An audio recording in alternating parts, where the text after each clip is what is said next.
3, and I love season 2. Great. That was a bold way to end the show, and it's only its second season. It felt more like a series finale in a lot of ways. Yeah.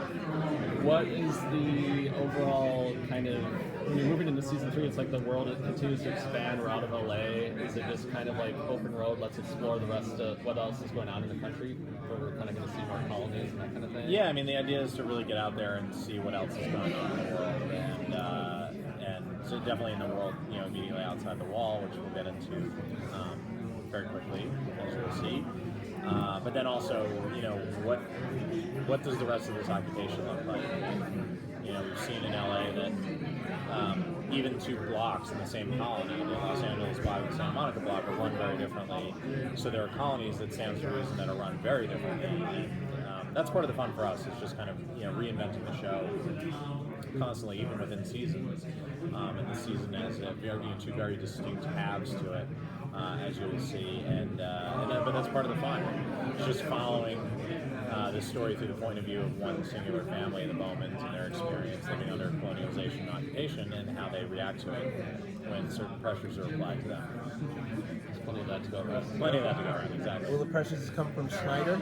So yeah, I mean, they always do. We love writing for Peter, and he's a terrific, terrific villain and great character. Very complex, very human. Even if you hate him, you can't help but understand where he's, at least where he's coming from, or you get the character. He's not just doing evil things for evil's sake. It's for survival, or to get a bigger piece of the pie, or whatever it is. But yeah, Snyder plays a enormous role. Probably the biggest role that he's played yet in the show, I think, this year. So. Yeah. Now that Kate and Will are on the same side, is that it's opened up a lot more for you guys to explore their characters? Yeah, certainly. I mean, in a way, it limits you from a dramatist point of view. I mean, drama is conflict. So when you have somebody, sneaking around and lying about being in the resistance when your husband's working for the occupation, hunting down that very resistance, that makes for some great drama. But we've always been fascinated with that couple and their relationship, and what the pressure of this occupation has done to it, and how it's threatened to break it up, how it's forced them closer together. I mean, I think when you see them at least at the top of season 3, they're the closest they've ever been, because it feels like they've been through a lot of stuff, survived a lot of stuff, come out by the skin of their teeth, and appreciate that. It's like it's like having a near-death experience in the way you look at life differently. And their marriage had certainly a near-death experience, and I think it's come out the other side very strong. But as I said at the table, Colony, things tend to get a lot worse versus getting better. So stay tuned. There's 13 episodes of grim grim developments yet to come. But I think this is always it's a show that has there's light in the darkness, and that's always the idea, is not be unrelentingly bleak and grim, and to always have the idea that even if bad things happen, certainly there's some better place to go, even if it's just internal evolution for the characters. Are you waiting to see how that progresses? I mean, it's harder these days with TV shows to not know, are you picked up for the next season or not? Right. So you can't really give a finale if you don't know maybe you need a finale. And so are you thinking ahead, here's our season, but we have plans for future? Yeah, I mean, we definitely, this is not the last season in my mind. Good. So, and we won't write into that. I mean, it will have an ending, obviously, as all seasons do.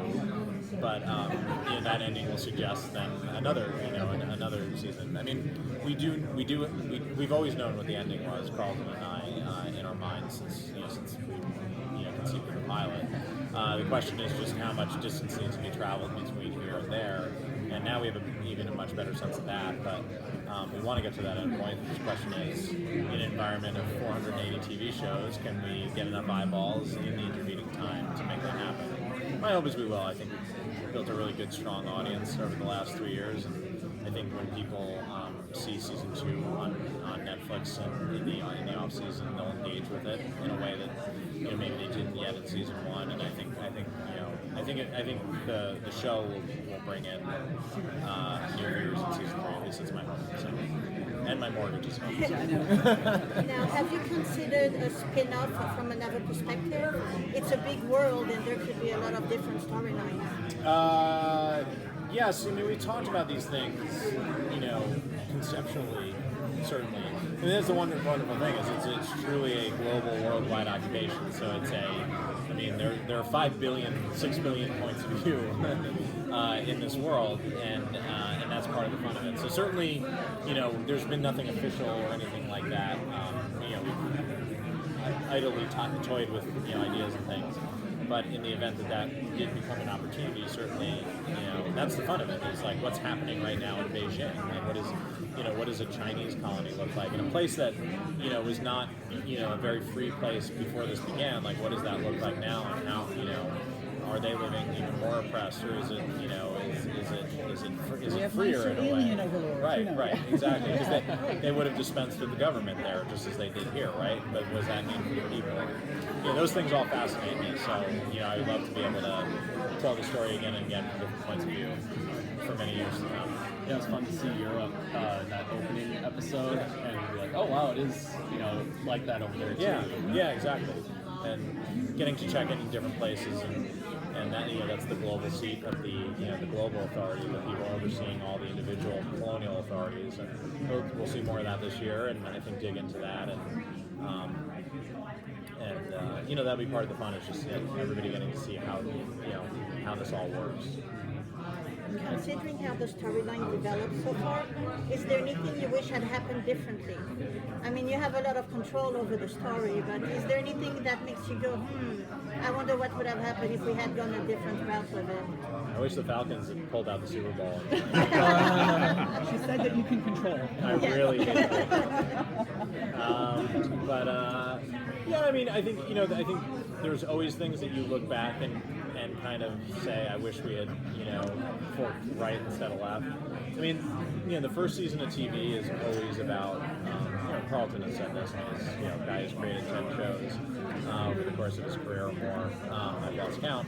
But the first season is really about finding the show, and I think that's what we did in season 1. And the reason season 2, and I think I feel, and I feel like you guys feel it too, season 2 is just a much stronger season of television with a much clearer point of view, clearer tone, and that was because of the lessons we learned in season 1. We figured out what it was and what it wasn't. Things that we can do successfully on a basic cable budget in 8 days of shooting, and the things that we can't do, and that stuff helped make a stronger season 2, and I think will make for a stronger season 3. So it's just about Game of Thrones. Go back and watch season 1 of Game of Thrones. It's like it's a completely different show, and it's just about learning and evolving, and getting millions and millions and millions of dollars to make the show better. In their case, yeah. So in the current political climate that we're in the world, is there something going on? Not really. I'm full of crap. Is that affecting how you're doing some of the storylines? Like, are you trying to utilize this to kind of give a commentary on what's going on? No, specifically no, because I think if you make contemporary commentary on a specific event, it dates the show immediately. And we would be commenting on something now that you wouldn't be seeing for 9 months, and a lot of people wouldn't see for 2 years because they're watching on Netflix. So it's just there's no way to do it. South Park can do that and get away with it because they write it today and it's on the air next Thursday. But we just can't do that. So the idea with our show is to be thematically resonant, and that means taking timeless concepts and exploring them in a way that's specific to colony. Like this year, we're going to do a refugee story or explore the refugee crisis, which people will immediately look at it and they will see the Syrian refugee crisis. But there was the Kuwaiti refugee crisis that happened in the first Gulf War, and the idea is that these things just repeat themselves through time and through history. And in 10 years, when we're here doing the 10-year retrospective on colony, something else will be going on in the world if Trump hasn't killed us all.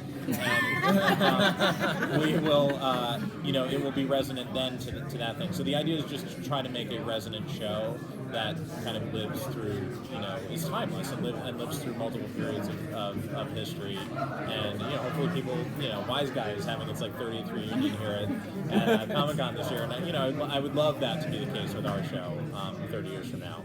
So any similarities are purely coincidental. Exactly. Yeah. Thank you guys. Great question. Really nice.